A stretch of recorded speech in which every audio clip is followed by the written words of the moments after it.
on July 14, 1789, over 7,000 citizens of France stormed into the Bastille in Paris. After killing all the soldiers, they dragged the governor of the Bastille through the streets, beat him up, and then decapitated him. His head was placed on a pike and paraded through the city. The revolution had begun. The French Revolution, starting with the storming of the Bastille and ending with the death of Maximilien Robespierre, spanned over 5 years. It tells the story of how the people decided to take their destiny into their own hands, rebel against feudal authority, and create a new republic. Many died. The streets of France were stained in blood. To understand what brought about the revolution, we need to go back in time. 1774. The ascension of King Louis XVI of the Bourbon family to the throne of France. Having become king at the tender age of 20, he had no idea of how to manage a kingdom. King Louis was married to Marie Antoinette of Austria. Both Louis and Marie led an extravagant life in their palace at Versailles. They remained unaware of the pitiful situation of the people in their kingdom. In one day, the royal household used to consume food that could feed a person for a month. In addition to the expenditure made by the royal family, King Louis decided to support the American War of Independence in their war against Britain, France's old enemy. In doing this, he increased France's debt to over 3 billion livres. To King Louis, the answer was simple: levy more taxes. The 18th century society in France was divided into 3 estates.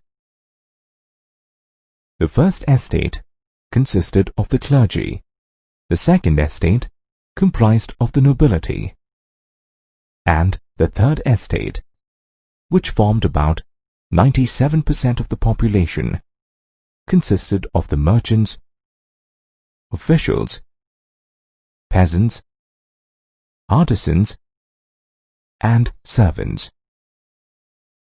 The clergy and nobility did not have to pay any taxes.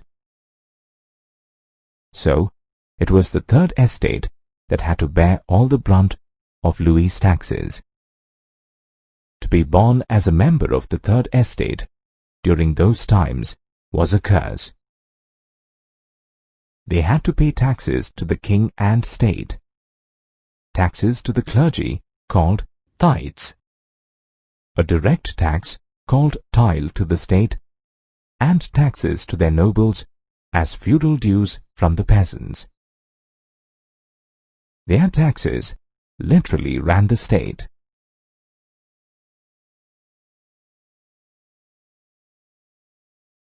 However, not all members of the third estate were poor. A very small fraction, called the middle class, was also a part of the third estate. This group consisted of educated people such as teachers, lawyers, artisans, and merchants. They started to question the privileges being enjoyed by the nobility. Jacques Rousseau, an eminent philosopher of the time, wrote against the doctrine of the divine and the absolute right of the king. He and others like him dreamt of a society that provided freedom, equality, and opportunity for everyone irrespective of which estate they were part of. Montesquieu, another philosopher of the time, actually wrote a book called The Spirit of the Laws, where he recommended that instead of the authority only being in the hands of the king, government authority needed to be divided into three wings: the legislative, the executive, and the judiciary.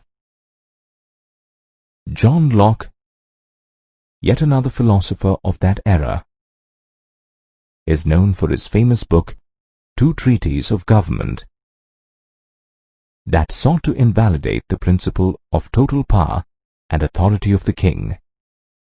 So there was a growing sense of discontentment across all fractions of the Third Estate, right from the peasant to the merchant.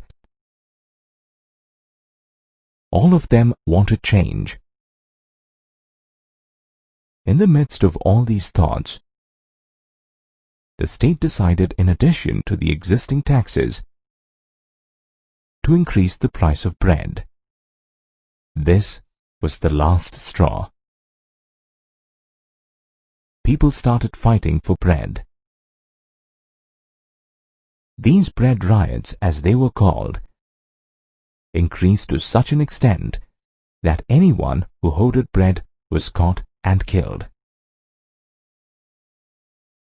This led to a subsistence crisis, which means prime means of survival was threatened. This is caused due to reasons like bad harvest, epidemics, and price hike, leading to a large gap between the rich and the poor. King Louis knew that the economy was in shambles. People were rioting on the streets.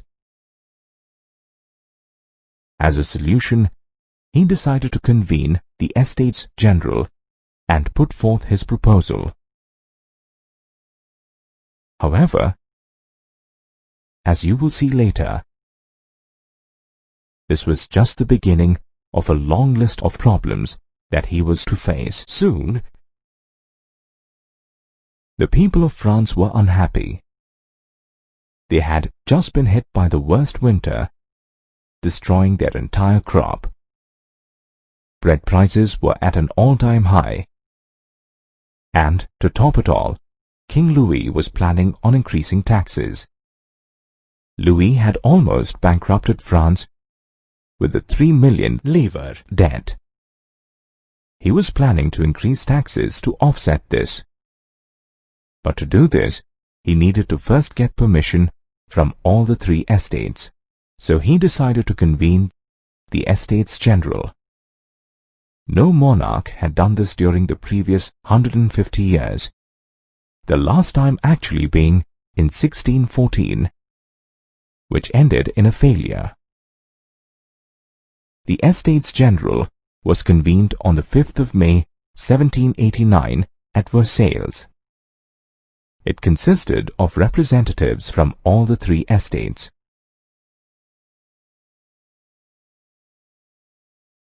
300 members from the first estate or the clergy attended. The same number of people from the second estate or nobles attended. In contrast, the third estate was represented by 600 people. The prosperous and educated members of the third estate were allowed to stand at the back. The rest of the third estate was not even allowed admission to the proceedings. They, however, were allowed to send in their grievances as letters. There were 40,000 letters of grievances. King Louis wanted the old style of voting, where each estate had just one vote, which meant that as the third estate had only one vote, any resolution could be passed easily, as both the clergy and nobles would support him. The third estate was against this. They were inspired by the philosophy put forth by Rousseau in his book, The Social Contract, and stated that the entire assembly needed to vote. with each member casting one vote. King Louis refused. The members of the Third Estate were enraged and walked out of the meeting. They gathered in an indoor tennis court on the 20th of June, 1789, in Versailles, and declared the birth of the National Assembly. They swore not to leave until a constitution was drafted. Their key leaders were Mirabeau and Abbé Sieyès. The oath was administered by Bailly. Another prominent member was Robespierre, who rose to prominence during the later stages of the Revolution. While the constitution was being drafted, the people of France were still suffering. The price of bread had skyrocketed and bread riots were common. Bakeries were being looted. King Louis was worried. To contain the revolt, he mobilized his troops to move to Paris. The revolt finally took a violent turn when, on 14 July 1789, a crowd of 7,000 people stormed the Bastille, a prison that stood for everything that they hated. The governor and all the guards of the Bastille were massacred. The people demolished the Bastille by hand, and the bricks were sold to be kept as a memento of the Revolution. Seeing all this, Louis suddenly feared the power and resolve of the people, and on August 4, 1789, he finally recognized the National Assembly and agreed to abide by their framework.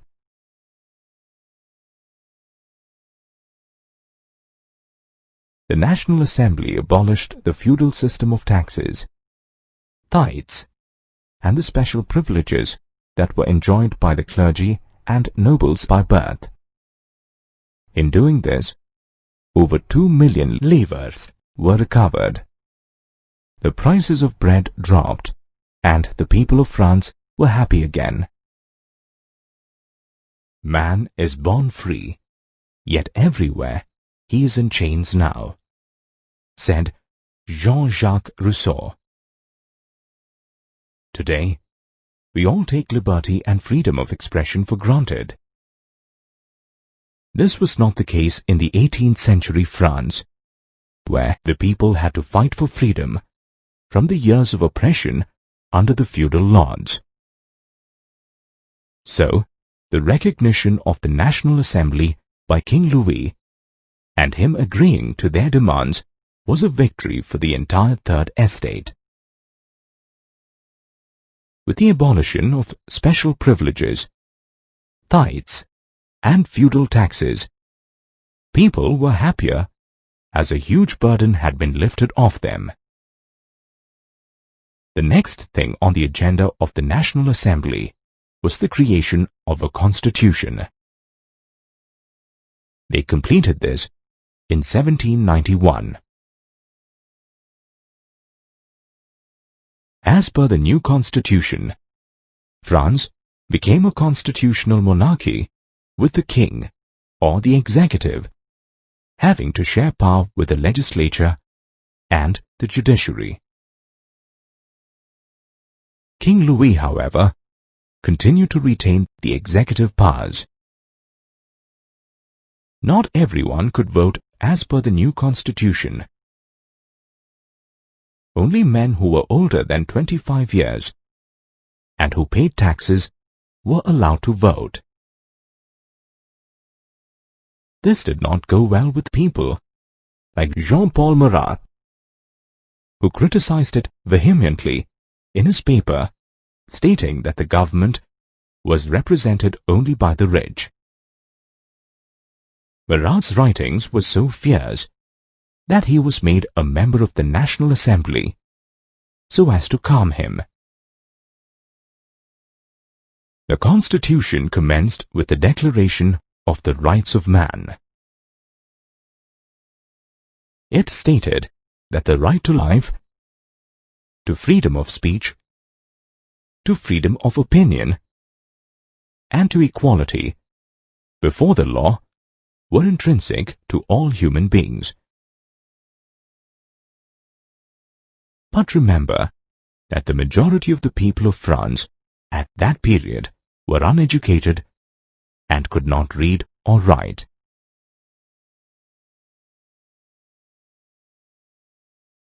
Visual symbols were used to share the message to them. The broken chains stood for freedom. The blue, white and red symbolized the national colors of France.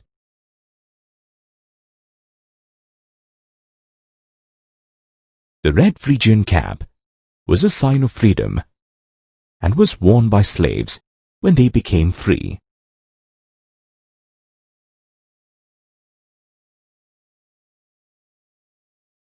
The all-seeing eye stood for knowledge.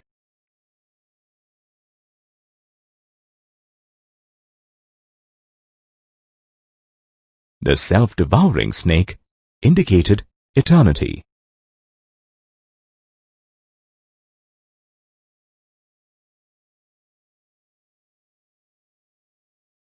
The bundle of rods or fasces indicated strength in unity.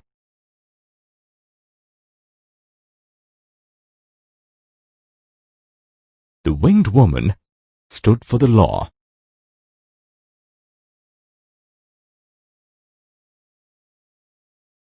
The scepter was a symbol of royal power.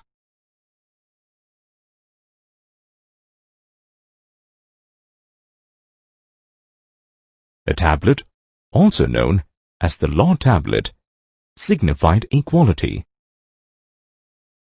Using these political symbols, the important ideas were communicated to the masses.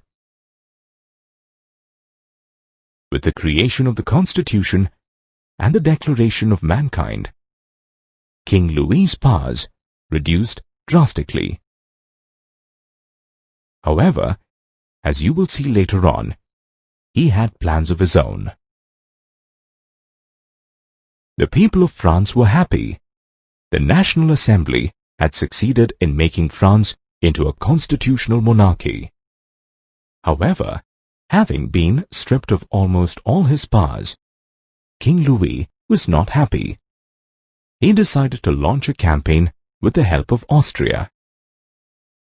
As Queen Mary Antoinette was from the Austrian royal family, Louis was sure that if they were to reach Austria, they would be safe. So Louis and his family disguised themselves as peasants and headed off to Austria. Unfortunately, the revolutionists came to know of the plan. The king and queen were caught near the border of France before they could enter Austria. They were brought back to Paris. The people of Paris were enraged and now lost all faith in their royal family. The National Assembly decided to wage war on Austria. Lots of volunteers came to fight from the neighboring regions. Patriotic songs such as the Marseillaise were sung. Marseillaise was composed by Roger de la Isle and is now the national anthem of France. It was about during this time that Maximilien Robespierre came into the forefront of the revolution. A lawyer by profession, he was a strong orator and was the head of the Jacobin Club. The Jacobins included members from the lesser prosperous middle class.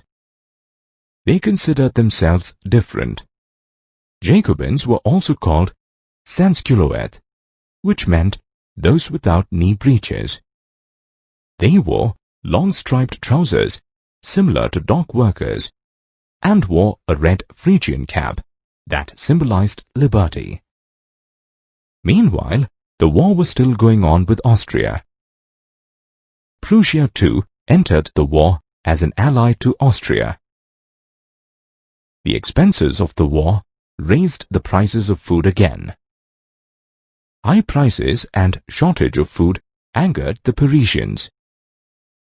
On August 10th, 1792, thousands of people stormed the palace of the Tuileries, where King Louis and his family were staying.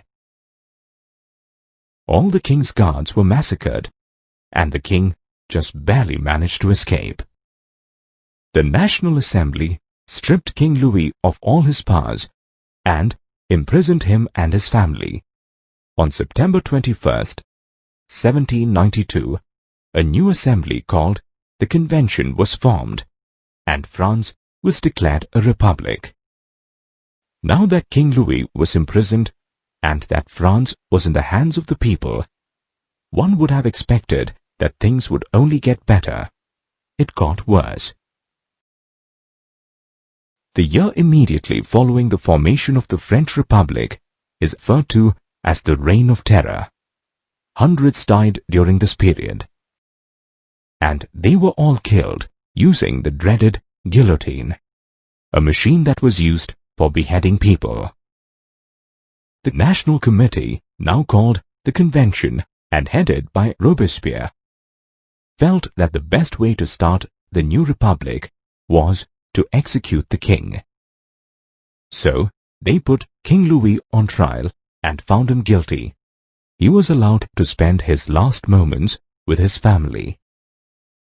On January 21st, 1793, King Louis was beheaded, his charge being the conspiracy against public liberty and the general safety. Marie Antoinette was also guillotined on October 16th of the same year. The monarchy was no more.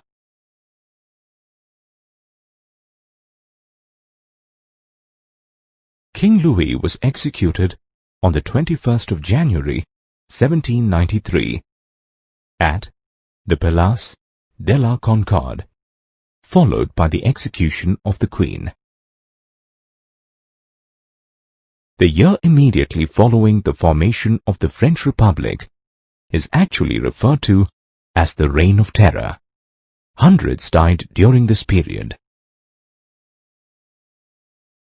Maximilien Robespierre, now head of the Committee of Public Safety, felt that there were lots of enemies of the revolution plotting against France. He suspended the Declaration of the Rights of Man and started executing people he suspected of counter-terrorist activities. Thousands of people were imprisoned and killed during this period. Even the clergy and members of his own party were not spared. With every passing day, more and more people were killed. At the peak of the Reign of Terror, over 25 people were being guillotined daily. Even Antoine Lavoisier, the man who is considered the father of modern chemistry and who is famous for discovering oxygen and hydrogen, was executed during this period. On the economic front, Robespierre's government enforced a maximum ceiling on wages and prices, and the peasants were forced to sell grains at a fixed price of the government. Meat and bread were rationed, and the use of white flour was banned. Only whole wheat bread, known as equality bread, was allowed. Furthermore, churches were shut down and the buildings converted into barracks. Equality was practiced even through speech, where instead of Madame and Monsieur, citoyenne and citoyen were used.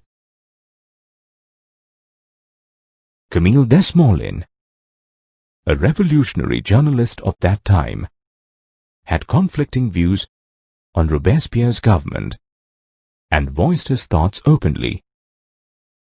He was against guillotining people and believed that liberty could be achieved with more humane methods. Robespierre was the exact opposite. He believed that liberty could be achieved through terror.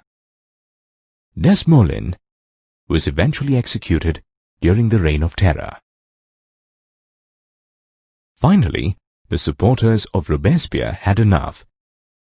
In July 1794, he was charged with treason and sentenced to death. Robespierre was guillotined facing the blade so that he could see death approaching him. And with the death of Robespierre ended the Reign of Terror. Women have played a silent but key role in times of crisis.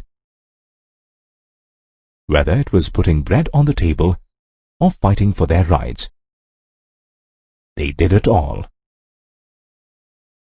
However, the participation of women in the revolutions has never been stressed upon much. Women came into the forefront on October 5, 1789, when they marched to Versailles and brought King Louis XVI back to Paris. They wanted the king and government closer so they could keep an eye on their activities, to voice their opinions and interests. Political clubs were set up all over France. Of the 60 women's clubs that were initiated, the Society of Revolutionary and Republican Women was the most popular. The key issue raised by the Society of Revolutionary and Republican Women was equal political rights for women, similar to the rights assigned to men. Though many laws were introduced to improve the lives of women, like schools made compulsory for girls, marriage of own preference, divorce legalized, job training for women, yet the womenfolk were unhappy with the Constitution of 1791. They felt they were reduced to mere passive citizens, denying them the right to vote. Spearheading the cause of women from 1791 onwards was the eminent writer and political activist Olympe de Gouges. She fervently opposed the Constitution and the Declaration of Rights of Man and Citizen of 1791, as it completely ignored the rights of women. The Jacobin government rejected the demand for equal rights to women and sought to shut down all women's clubs across France. Olympe de Gouges subsequently drafted the Declaration of Rights for Women and Citizen in the same year and addressed it to the Queen and the National Assembly. She also criticized the Jacobin government for forcibly shutting down all women's clubs. Olympe de Gouges was charged with treason, and on November 2, 1793, she was sentenced to the guillotine by the National Convention. Another eminent lady in the history of the French Revolution who was guillotined in 1793 was Charlotte Corday. She assassinated Jean-Paul Marat, the Jacobin leader who was also responsible for the Reign of Terror. The revolution carried out by the women of France triggered revolutionary movements in many countries around the world, including the international suffrage movement. For the next 2 centuries, although French women fought for equal rights since 1789, it was only 2 centuries later, in 1946, that they won the right to exercise their franchise and equal wages. Maximilien Robespierre, whose tyranny in the French Revolution is remembered across generations, was also responsible for bringing about a revolutionary social reform, the abolition of slavery in the French colonies. Even before the French Revolution, in 1789, France had 3 colonies of the Caribbean, Martinique, Guadeloupe, and San Domingo under its control. These places were major suppliers of sugar, coffee, indigo, and tobacco. As Europeans were reluctant to work in far-off lands, there was a shortage of labor at the plantations in these colonies. This led to the formation of a triangular slave trade between Europe, Africa, and America, which began in the 17th century. Merchants sailed from the French ports to the African coast, where they bought Negroes who were natives of Africa from the local chieftains. In today's world, the word Negro is an offensive and racist term. We refer to them as Africans or African Americans. The slaves were then crammed into ships and transported to the French colonies in the Caribbean, where they were sold off by the plantation owners. This led to an increase in the population of black people in the Caribbean when compared to the whites. Port cities like Bordeaux and Nantes were flourishing economically because of the slave trade. Frustrated by the treatment meted out to them, many slaves fled from their colonies and formed a community called the Maroons, or runaways. Foreseeing a rebellion in the French colonies of the Caribbean, the National Assembly discussed the views of extending the rights of man to these colonies as well. Several deputies in the National Assembly supported the proposal to abolish the slave trade, but no action was taken. The agitated slaves of San Domingo began a rebellion against France. They made deals with Britain and Spain to join their armies and fight against the French. Keeping the current state of affairs in mind, the National Convention, headed by Robespierre, voted to abolish slavery in all the French colonies on February 4, 1794. Unfortunately, slavery was reintroduced 10 years later by Napoleon Bonaparte. The measure to finally abolish slavery in the French colonies came 44 years later, in 1848, by the French Second Republic. The years following the Revolution of 1789 saw many changes in the lives of the French in the way they dressed, the language they spoke, and the books they read. After the storming of the Bastille in July 1789, a law was passed by the revolutionary government abolishing censorship. This came as a breath of fresh air for the thinking intelligentsia, who were not able to give vent to their opinion on various things, especially during this period of political turmoil in France.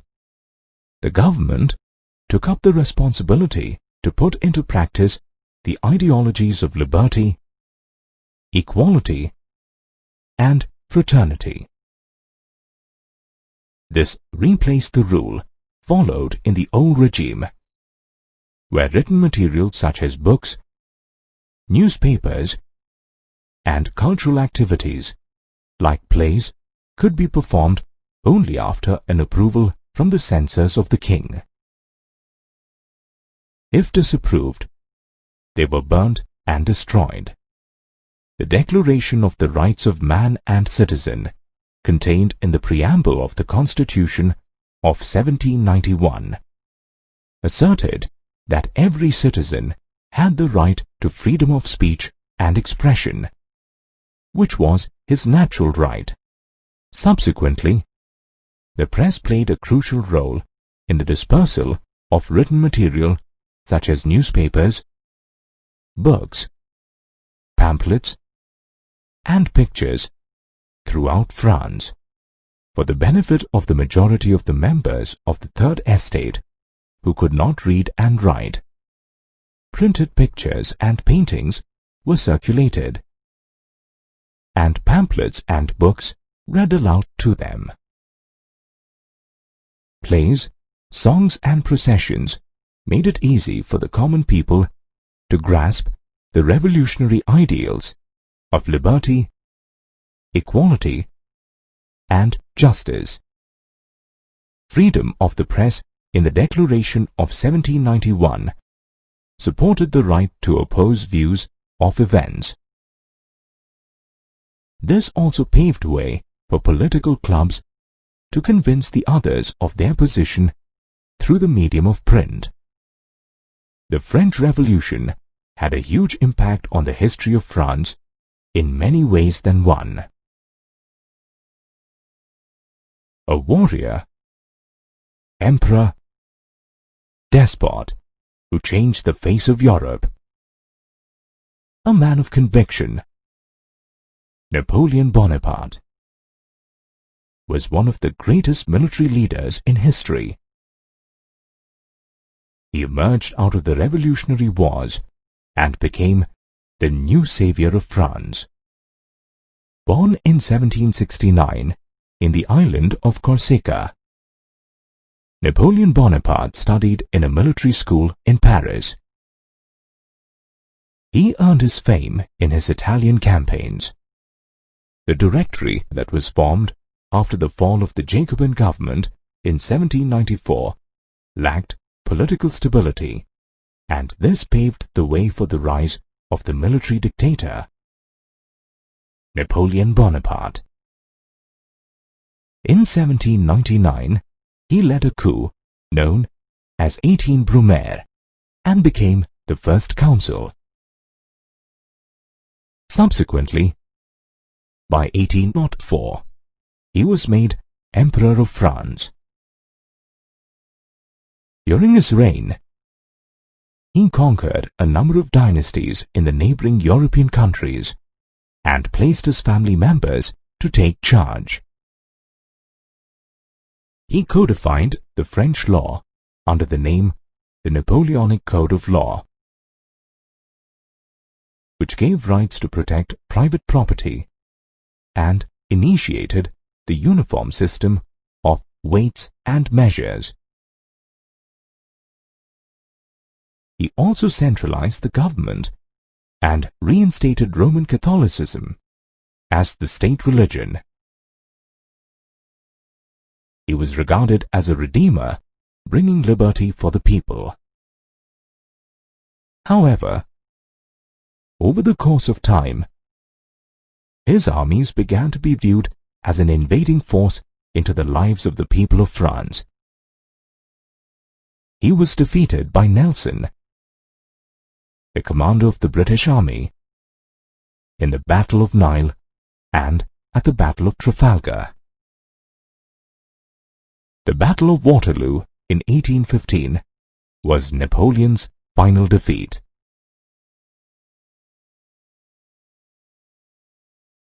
He was imprisoned by the Duke of Wellington in the island of St. Helena, where he eventually died in 1821.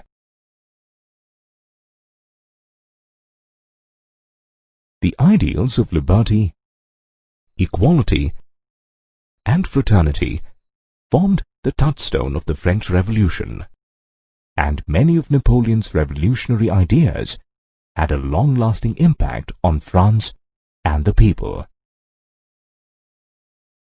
These ideologies spread from France across the rest of Europe and also to other colonized societies across the world.